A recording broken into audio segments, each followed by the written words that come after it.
But then in March last year, the school had a sponsored swim, and the kids were going to swim a length of the pool. And I had promised I was going to watch her, but I was late, out of work, and I was only going to be in time to see her afterwards. And when I got there was an ambulance, and I thought, the pool is in the Central Remedial Clinic, so I thought somebody was being dropped there.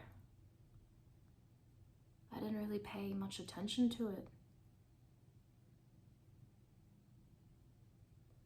But when I got in,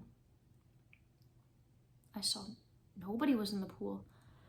And one of the teachers,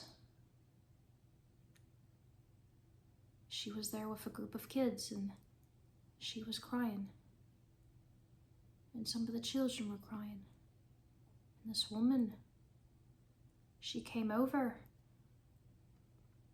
and said that there'd been an accident.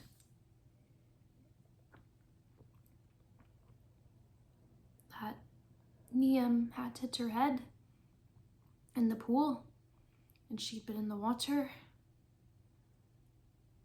and that they'd been trying to resuscitate her. But she said she would be okay. She said she was going to be all right. And I didn't believe any of this. I thought it must have been someone else.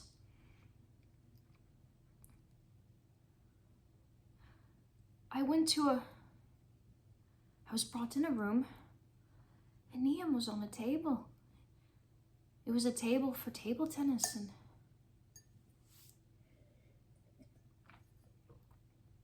the ambulance man was giving her the kiss of life.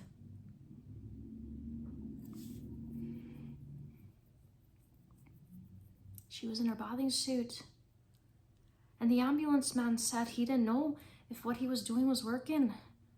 He didn't know if she was alive. So he wrapped her in a towel and carried her to the ambulance.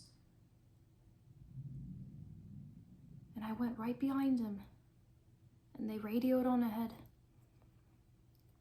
They were going to put her on a machine in Beaumont to try to revive her there. But the ambulance man knew she wasn't breathing. And he knew. He just knew. And said that if I wanted to say goodbye to her in the ambulance, in case I didn't get a chance at the hospital,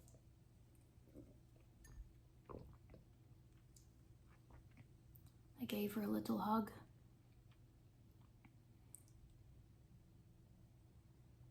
She was freezing cold. And I said, "Mommy loves you." She just looked asleep,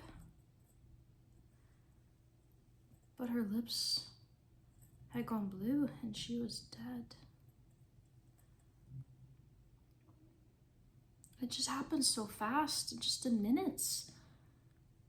I can't tell you how hard it was between me and Daniel.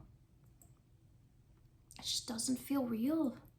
At the funeral, I felt like I could just go up to the coffin and take her out of there and go home with her, and that would be the end of all this.